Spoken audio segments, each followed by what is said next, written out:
تعالى عنهم قال قال النبي صلى الله تعالى عليه وسلم كلمتان هيبتان إلى الرحمن خفيفتان على اللسان ثقيلتان في الميزان سبحان الله بحمده وسبحان الله العظيم চিৎকার করে সুবহানাল্লাহ বলি। বুখারী শরীফের সর্বশেষ হাদিস, ইমাম বুখারী এই হাদিস খানা নকল করেন। সবচাইতে বেশি যিনি হাদিস বর্ণনা করেছেন সাহাবীদের মধ্যে তিনি হলেন হযরত আবু হুরায়রা রাদিয়াল্লাহু তাআলা আনহু।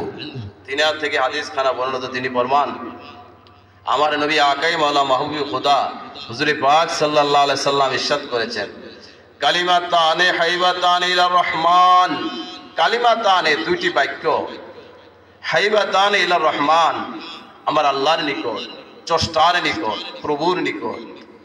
যাকে খুশি করতে পারলে দুনিয়ার ধন দৌলত বাড়ি ঘর কোনো কিছু লাগবে? আমার কোনো কিছু লাগবে? মনে করেন এই হালিম কাকা ইয়াতাখারার ছিল, বিরাট বাড়িও ছিল ঢাকার, ঠিক না কথা? আজকে কি দুনিয়াতে আছে? উনি আছে দুনিয়াতে? নাই। আল্লাহ যেন তিনাকে জান্নাত নসিব করে, আমিন করি। আল্লাহকে যদি খুশি করতে পারি আমরা, স্রষ্টাকে যদি আমরা খুশি করতে পারি, পৃথিবীতে আমাদের আর কিছু দরকার নাই। দুনিয়ার ধন সম্পদ বাড়ি গাড়ি নারী কোনো কিছু কি আমার সাথে যাবে?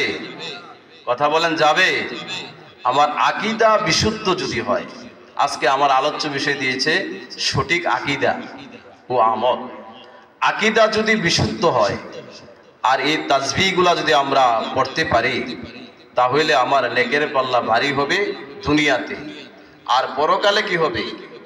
যখন মিজানের ঘাটে ফাআম্মা মান সাকুলাত মাওয়াজিনুহু ফাহুয়া ফি ঈশাতির রাদিয়া, কুরআনুল কারীমের মধ্যে রয়েছে আমার আল্লাহ ফরমান, যার মিজানের পাল্লা ভারী হবে সে হবে আল্লাহর সন্তুষ্টকারী বান্দা এবং বান্দি। সুবহানাল্লাহ।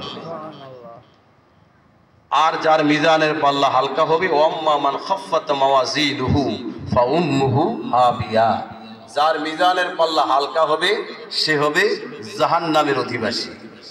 এবার আল্লাহ জাল্লা শানুহু ওয়া নওয়ালুহু তার হাবিবকে প্রশ্ন করেন, ইয়া রাসূলুল্লাহ ওয়া মা আদরাকা মা হিয়া, আপনি কি জানেন হাবিয়া নামক জাহান্নামটা কি?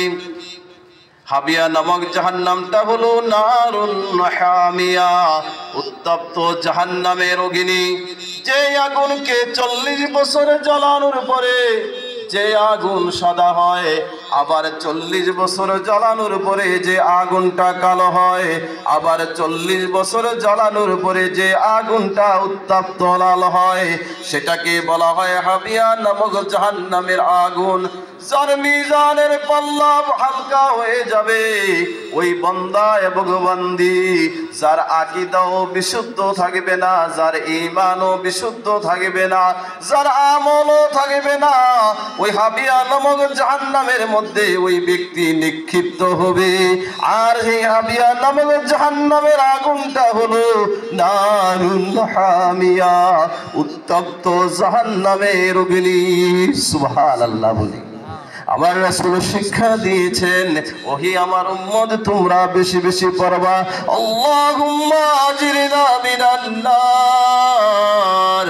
ওগো আল্লাহ, জাহান্নাম থেকে মুক্তি চাই, জাহান্নাম থেকে মুক্তি চাই, জাহান্নাম থেকে মুক্তি চাই, জাহান্নামের অগ্নি থেকে, জাহান্নাম থেকে আমাদেরকে রক্ষা করুন। সেই শিক্ষাটুকু আমাদের প্রিয় নবী আমাদেরকে দিয়েছেন। আবার আমল শিখিয়ে দিয়েছেন হাইবাতানে ইলার রহমান। এই দুইটা বাক্য আল্লাহ জাল্লা শানুহু ওয়া নওয়ালুহুর নিকট অতি প্রিয়। সেই দুইটা বাক্য এই মুখ দ্বারা উচ্চারণ করতে খুবই সহজ। সাকিলাতানে ফিল মিজান খাইফাতানে আলাল লিসান, জিহ্বা দ্বারা মুখ দ্বারা বাক্যগুলা উচ্চারণ করতে কোনো কষ্ট হয় না, বাক্যগুলা উচ্চারণ করতে কোনো পরিশ্রম হয় না। ওহে আমার উম্মত, যদি মিজানের পাল্লা ভারী করতে চাও, এই আমলটুকু বেশি বেশি করবা। সাকিলাতানি ফিল মিজান, যে আমল দ্বারা আমার উম্মতের মিজানের পাল্লা ভারী হয়ে যাবে। মিজানের পাল্লা যদি ভারী হয় অবশ্যই নিশ্চিত আমার উম্মত জান্নাতে। আমার নবীজি শিক্ষা দিলেন এই দুইটা বাক্য আমার উম্মত পড়বা। সেই বাক্যগুলো হলো সুবহানাল্লাহি ওয়া বিহামদিহি সুবহানাল্লাহিল আযীম। তার আগেও পরে যদি দুরূদ শরীফ পড়া যায়, আপনার আকীদা ঈমান যদি বিশুদ্ধ হয় অবশ্যই আপনার মিজানের পাল্লা ভারী হয়ে যাবে। সুবহানাল্লাহ। এগুলা কি আমরা পড়তে পারবো? বুখারী শরীফের হাদিস, আসাহুল কুতুবি বাদা কিতাবিল্লাহ তাহাতাস সামাই আলাল আরদ। এই নীল আকাশের নিচে পবিত্র কোরআনের পরে যদি বিশুদ্ধ কোনো গ্রন্থ থাকে সেটা হলো পবিত্র বুখারী শরীফ। সুবহানাল্লাহ। ইমাম বুখারী আবু আব্দুল্লাহ মুহাম্মদ ইবনে ইসমাইল ইবনে মুগিরা ইবনে বারদিজবাতা আল কুফি আল জুফি আল বুখারী, তিনি প্রত্যেকটা হাদিস রচনা করার ক্ষেত্রে, প্রত্যেকটা হাদিস বুখারী শরীফের লেখার ক্ষেত্রে ইমাম বুখারী নতুন করে ওযু করেছেন। 2 রাকাত নফল নামাজ আদায় করে আমার নবীজির রওজা মুবারকের পাশে বসে হায়াতুন নবী, জিন্দা নবী, নবীজিকে বলেছেন, ইয়া রাসূলুল্লাহ, ইয়া হাবিবাল্লাহ, ওগো আল্লাহর নবী, আমি হাদিস খানা বুখারী শরীফে লিখতে পারবো কিনা? নবীজির রওজা মুবারকের পাশে বসে তিনি অনুমতি চেয়েছেন। আল্লাহর হাবিবের রওজা মুবারক থেকে অনুমতি দেওয়ার পরে ইমাম বুখারী হাদিস খানা বুখারী শরীফে লিখেছেন। সুবহানাল্লাহ বলি। অনেক পরে ইমাম বুখারী সাহাবী নয়, ইমাম বুখারী তাবিও নয়, তাবিও নয়, ইমাম বুখারী খুলাফায়ে রাশিদিনও নয়, তিনি একজন আশিকে রাসূল, খাদেমে হাদিস, তিনি একজন সাচ্চা শাইখুল হাদিস, লক্ষ লক্ষ হাদিস যিনার মুখস্থ ছিল। এই ইমাম বুখারী যতবার হাদিসগুলা লিখেছেন অতবার আপনার নবী, আমার নবী হযরত মুহাম্মদ মুস্তাফা সাল্লাল্লাহু তাআলা আলাইহি সাল্লামের সাথে কথা বলেছেন। বুখারী শরীফের হাদিস, বুখারী শরীফে পুনেতা কিতাবুল মিশকাতুল মাসাবির মধ্যে রয়েছে, মিশকাত শরীফের কিতাবুল মিশকাত শরীফের মধ্যে রয়েছে আমার নবীজি ফরমান, ইন্নাল্লাহা হারামা আন তাকুলা আজসাদিল আম্বিয়া, ইন্নাল্লাহা হারামা ফিল আরদি আন তাকুলা আজসাদিল আম্বিয়া ওয়ান নবিয়্যু হাইয়ুন ইউরযাকু ফি কবরিহি। আল্লাহ রাসূল সাল্লাল্লাহু তাআলা আলাইহি সাল্লাম ফরমান, নিশ্চয় আল্লাহ জাল্লা শানুহু ওয়া মা নাওয়ালুহু নবীজি সকল নবীদের দেহ মুবারক মাটিকে ভক্ষণ করা হারাম করে দিয়েছেন। সুবহানাল্লাহ বলুন। আনতা কুলা, ইন্নাল্লাহা হারামা আনতা কুলা ফিল আরদি, আল্লাহ জমিনকে হারাম করে দিয়েছেন নবীদের দেহ মুবারক ভক্ষণ করা সকল নবীদের। আর নবীরা জীবিত, নবীরা হায়াতুন নবী ইউরযাকু ফি কবরিহি, তারা রওজা মুবারকের মধ্যে রিজিক প্রাপ্ত হন আল্লাহর পক্ষ থেকে। সুবহানাল্লাহ বলি। এটা আমাদের বিশ্বাস রাখতে হবে, আকীদার বিষয়। নবীরা জীবিত, নবীরা কি? কথা বলেন, সকল নবীরা কি? সকল নবীরা কি? এই কথা অস্বীকার করা যাবে না, এই কথা আমাদেরকে বিশ্বাস রাখতে হবে। আকীদা, ঈমান আমাকে বিষয় দিয়েছে। ঈমান কাকে বলে?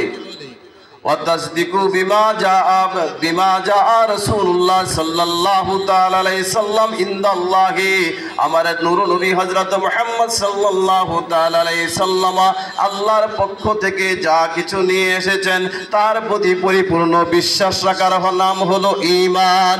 বিশ্বাস রাখার নাম কি? ঈমান। ঈমান কিভাবে? আপনাকে ঈমানদার কিভাবে হতে হবে? ইকরার বিল লিসান, তাসদীক বিল জিনান, আমল বিল আরকান।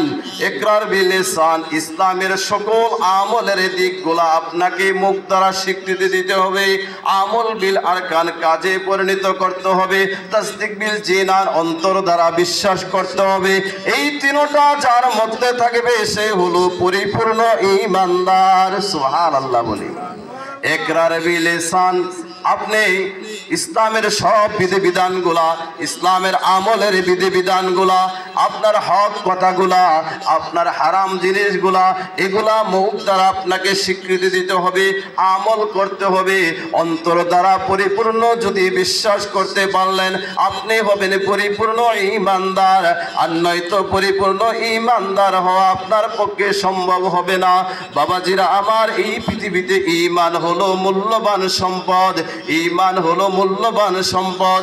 আল্লাহ রাব্বুল আলামিন আল্লাহ জাল্লা শানুহু ওয়া নওয়ালুহু ফরমান, ইন্না আরসালনাকা শাহিদাও ওয়া মুবাশশিরাও ওয়া নাযীরা লিতুমিনু বিল্লাহি ওয়া রাসূলিহি ওয়া তুআযযিরুহু ওয়া তুআক্কিরুহু ওয়া তুসাব্বিহুহু বুকরাতাও ওয়া আসীলা। আমার আল্লাহ জাল্লা শানুহু ওয়া নওয়ালুহু ফরমান, ঈমান কিভাবে আমাদেরকে বিশ্বাস করতে হবে, আকীদা কিভাবে স্থাপন করতে হবে। আল্লাহ ফরমান, ইন্না আরসালনাকা শাহিদাও ওয়া মুবাশশিরাও ওয়া নাযীরা। আল্লাহ ফরমান, ইন্না আরসালনাকা, নিশ্চয় আমি পৃথিবীর মানুষের নিকট প্রেরণ করেছি, ওগো নবী আমি আপনাকে প্রেরণ করেছি এই পৃথিবীতে শাহিদাও ওয়া মুবাশশিরাও, যিনি সাক্ষী।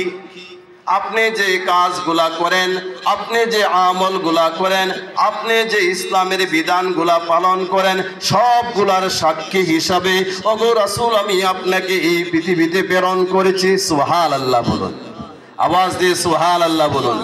নবী যদি না দেখেন, নবীজি যদি হায়াতুন নবী না হন, তাহলে কি সাক্ষী দিতে পারবে? তাহলে দেখবে কিভাবে? কথা বলেন ঠিক কিনা? দেখবে কিভাবে? আল্লাহ রাসূল সাল্লাল্লাহু তাআলা আলাইহি সাল্লাম শাহেদ।